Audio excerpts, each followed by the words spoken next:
What's up, YouTube? Mitchell here. So with me predicting the week 4 because it's one of the most exciting weeks in college football this season.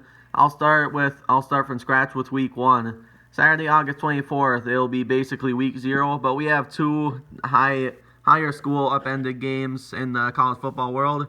We first start with Arizona at Hawaii. The time is to be announced, and we don't know the channel yet, but I would be assuming CBS Sports Network or ESPN News or something like that will have the game. And Florida and Miami, probably with Chris Fowler, Kirk Herbie and company, will probably call that game. It's at 6 o'clock Central Time on ESPN, and that'll be week 0 of the college football season. That'll be a really good way to start the season. Florida and Miami really match well against each other. It's an in-state rivalry, and I expect that to be a huge matchup at Hard Rock Stadium in Florida. Oh, it's actually in Camping World Stadium in Orlando, actually, so it'll be near Disney World. The teams will get to experience Disney World, and it'll be great for the tourists in the summer months to go to the game along with touring the parks and whatever, and that'll be fun for that. It'll be hot there, but it'll be a great tourism weekend for Orlando. They're going to make a lot of good money that weekend. So it's really interesting that they'll start on a neutral site game. Labor Day is now one of my new favorite weekends of the year to watch college football because there's so many neutral site games. Bowl game previews really early, and I think it's just a really good way to start from scratch and start a new great season. So now Thursday, August 29th, I'll be working the Green Bay Packers game. As mentioned, I work at the stadium as, guest services assistant, so I will be working this night the Packer game on the 29th against the Kansas City Chiefs, but here's kind of a lineup and synopsis of what game's going on. I didn't know South Dakota State played football, but they're going to play a Big Ten representative Minnesota Golden Gophers, and that'll be at TCF Bank Stadium. I've been there, a beautiful stadium, so for a couple jump course shows, so they'll be playing there to open off the season. Utah at BYU should be an interesting game. It'll probably be a Fox Sports 1 game, probably with a different announcing team other than Gus Johnson, Joe Klatt, but that should be an interesting non-conference affair. And then Florida A&M, UCF, that's non-conference. UCLA and Cincinnati, I find that another interesting game maybe. So that'll probably be on one of the ESPN networks. And then my parents both graduated from Central Michigan, so they'll be playing Albany on Thursday night. That should be interesting because they're supposed to be better this year after only winning 1 or 2 games last year. And then that's pretty much it for the feature games. There's only a couple feature games on Thursday, so it's not worth paying too much attention of it. And Friday, August 30th, I forgot this, but the Wisconsin Badgers, my hometown Wisconsin Badgers, have the South Florida, whatever their mascot name is, but they have South Florida on a Friday night. That's just insane that they do. Let's see if it's neutral site. It is neutral site at Raymond James Stadium. They're not usually located there, but that's going to be a humongous first game.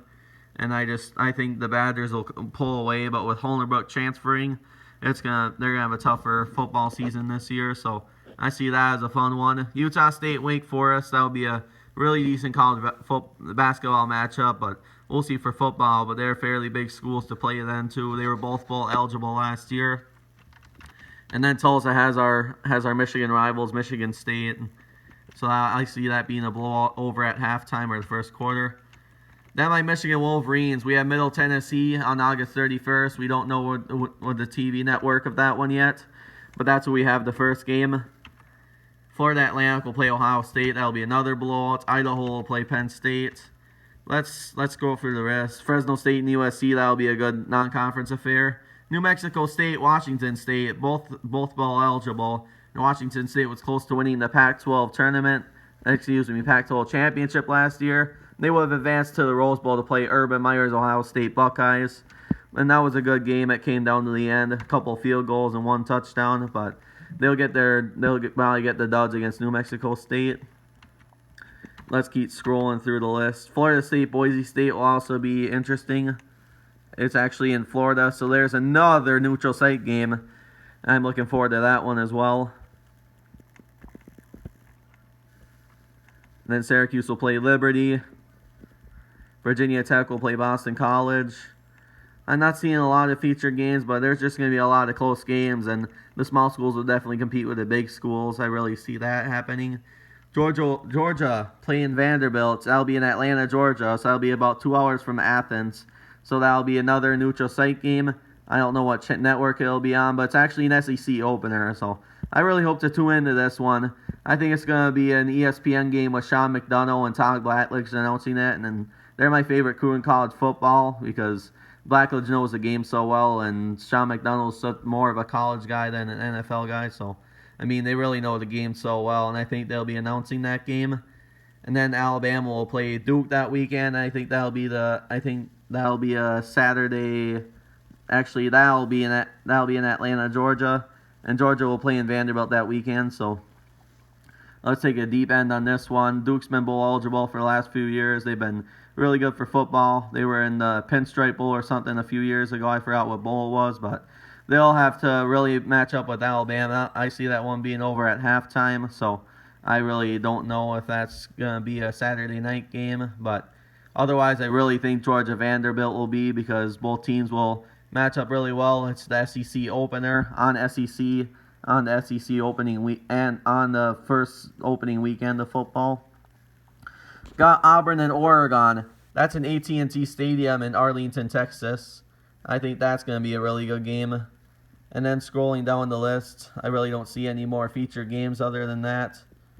And they're just non-conference in general. So my prediction for the Saturday night football and College Game Day, we'll go to Alabama and Duke, just because it's Nick Saban's squad against Duke. It'll be one of their first times meeting up with each other, and it's also a neutral site at Mercedes-Benz Stadium, the home of the NCAA Final Four in 2020. So that's probably where it'll be going, but otherwise I would love for it to go to Georgia and Vanderbilt. It deserves to be a good game because an SEC opener doesn't happen very often. So it'll be down to those two, but I predict it being at Alabama and the Duke game, and it'll be incredible if Duke pulled it out against Alabama for the first weekend of college football. Thanks, everyone, and have a wonderful day and a happy Easter.